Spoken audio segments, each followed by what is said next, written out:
हरियाणा के सीएम नायब सिंह सैनी ने बजट सत्र से पहले प्रेस कॉन्फ्रेंस की। सीएम नायब सिंह सैनी ने कहा, हरियाणा विधानसभा आगामी बजट सेशन 20 फरवरी से आरंभ हो रहा है। हमारी सरकार ने कार्यभार संभालते ही संकल्प पत्र में जो कहा था, संकल्प पत्र हमारे लिए गीता के समान है। हमारा उद्देश्य सुशासन, पारदर्शिता का दस्तावेज है। पूरा देश जानता है कि बीजेपी सरकारों की कथनी और करनी में फर्क नहीं है। नरेंद्र मोदी के ऊपर जनता का विश्वास है। 19 सितंबर 2024 को हमने अपने संकल्प पत्र में 217 संकल्प रखे थे। 60 संकल्प को पूरा किया गया। 120 संकल्पों पर काम चल रहा है। सीएम नायब सिंह सैनी ने कहा कि कांग्रेस और इंडी गठबंधन दलों को लगता है कि जो घोषणाएं की हैं, उनको आखिरी में कंप्लीट कर लेंगे, ऐसा सोचते हैं। मैंने शपथ लेने से पहले 25,000 युवाओं को ज्वाइन करवाया।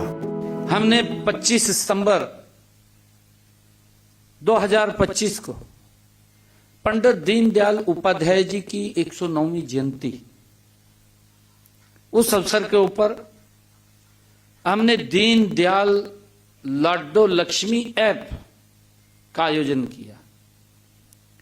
आप सब जानते भी हैं कि हमने पहले ही बजट में, जब मैंने पहला बजट 3.0 सरकार का और मेरी सरकार का, ये दूसरे टर्म की सरकार का पहला बजट जब मैंने बतौर वित्त मंत्री प्रस्तुत किया, तो मैंने सबसे पहले बहनों के लिए 5,000 करोड़ रुपए का प्रावधान उस बजट में किया।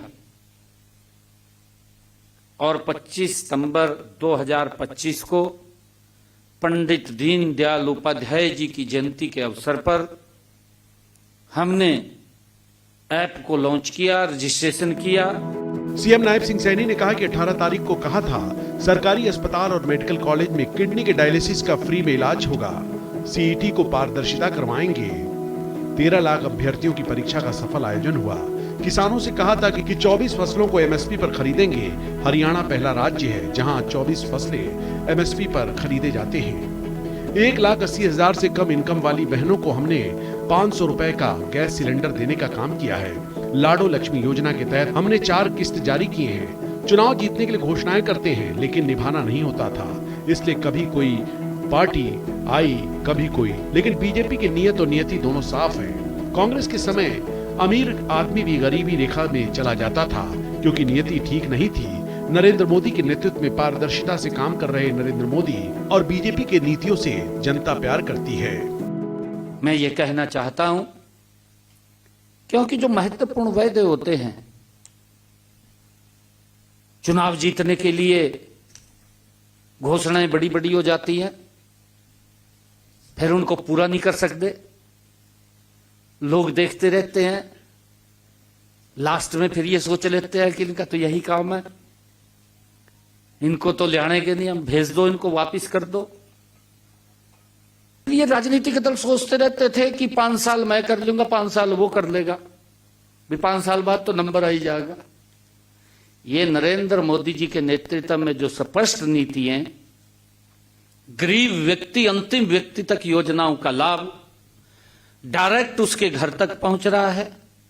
ये उसका परिणाम है कि non stop Bharatiya Janata party की सरकारें नरेंद्र मोदी जी के नेतृत्व में लगातार आ रही। सीएम नायब सिंह सैनी ने कहा कि 17 मार्च 2025 को मैंने पहला बजट पेश किया था। जनता का बजट था। कांग्रेस और दूसरे दलों की तरह हमने रेवड़ी नहीं बांटी। उस समय भी हमने सभी वर्गों के सुझाव लिए।